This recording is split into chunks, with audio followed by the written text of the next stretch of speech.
भक्तों, ओम नमः शिवाय। श्री शिवाय नमस्तुभ्यम। जय श्री महाकाल। जी हाँ भक्तों, क्या आपके भी घर में कोई ऐसा व्यक्ति है जो कि उसका विवाह नहीं हो पा रहा? आप लोग बहुत ज़्यादा परेशान हैं उसके विवाह के लिए कि आखिरकार उस व्यक्ति का जो विवाह है वो क्यों नहीं हो पा रहा। आपने बहुत ज़्यादा प्रयास कर लिया, बहुत ज़्यादा हर एक चीज़ कर ली कि उसका जो विवाह है वो हो जाए, लेकिन अभी तक उस व्यक्ति का जो विवाह है वो होने का नाम ही नहीं ले रहा। ठीक, आप लोग बहुत ज़्यादा परेशान भी है उसके विवाह को लेके। तो आपको परेशान होने की बिल्कुल भी आवश्यकता नहीं है, क्योंकि आज जो मैं आपको उपाय बताने वाला हूँ, अगर आपने उसको अच्छे तरीके से सुन के और अच्छे तरीके से कर लिया तो अवश्य रूप से जो विवाह है वो होगा ही होगा। क्या करना है, कैसे करना है, पूरा का पूरा मैं बताने वाला हूँ और अच्छे तरीके से समझाने वाला हूँ। तो बस उपाय ध्यान से सुन के अच्छे से करिएगा ज़रूर। देखिए, आपको भी पता है कि पूज्य गुरुदेव की जो कथा होती है उसमें लाखों की भीड़ आती है। कैसे भीड़ आती है? लाखों की भीड़ आती है। और जब गुरुदेव की कथा में लाखों की भीड़ आती है तो वहाँ ज़्यादातर जो भक्त होते हैं वो क्या करते हैं, पत्र के द्वारा अपनी इच्छा और पत्र के द्वारा अपनी मनोकामना जो होती है वो गुरुदेव तक पहुँचाते हैं।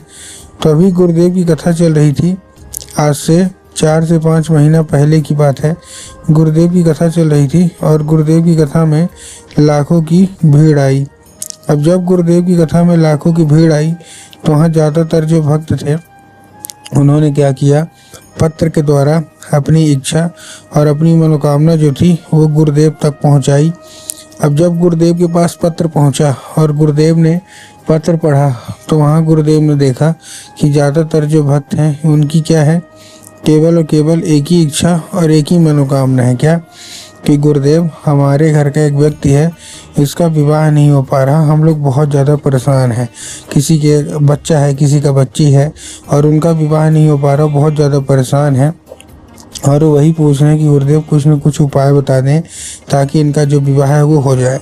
हमने क्या कुछ नहीं किया, बहुत अच्छे पंडित को दिखाया, बहुत ज़्यादा कुंडली में मिलवाई, हर एक चीज़ किया, लेकिन फिर भी उनका जो विवाह है ना वो नहीं हो पा रहा। मतलब हर एक बात ठीक चल रही होती है लेकिन अंत में आके वो बात जो है वो रुक जाती है। कृपया करके कोई उपाय बता दें। अब जब गुरुदेव ने ये देखा तब गुरुदेव ने 2 से 3 उपाय बताए और कहा, केवल और केवल ये उपाय कर लेना, इस उपाय को करने मात्र से सारी इच्छा मनोकामना पूरी होगी ही होगी।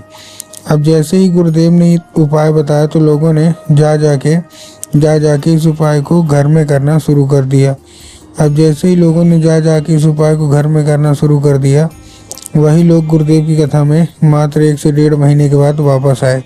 अब जब वही लोग गुरुदेव की कथा में वापस आए तो उन्होंने क्या किया, फिर से एक बार गुरुदेव को पत्र लिखा। लेकिन ये वाला जो पत्र था ये गुरुदेव को धन्यवाद के रूप में पत्र था कि गुरुदेव धन्य हो आपका, आपके द्वारा बताया गया उपाय हमने कर लिया है, हमारी सारी इच्छा मनोकामना पूरी हो गई है और हमारे घर का जो बच्चा था उसका विवाह भी पक्का हो गया है। आपका कोटि कोटि धन्यवाद। तो देखिए, जो लोग भी मेरी आवाज़ अभी सुन रहे हैं ना, अगर आपको भी जानना है कि आखिर ऐसा कौन सा उपाय है जिसको करने मात्र से मनोकामना पूरी होती है, तो चलिए हम बताते हैं आपको आज की इस वीडियो के माध्यम से कि आपको करना क्या है।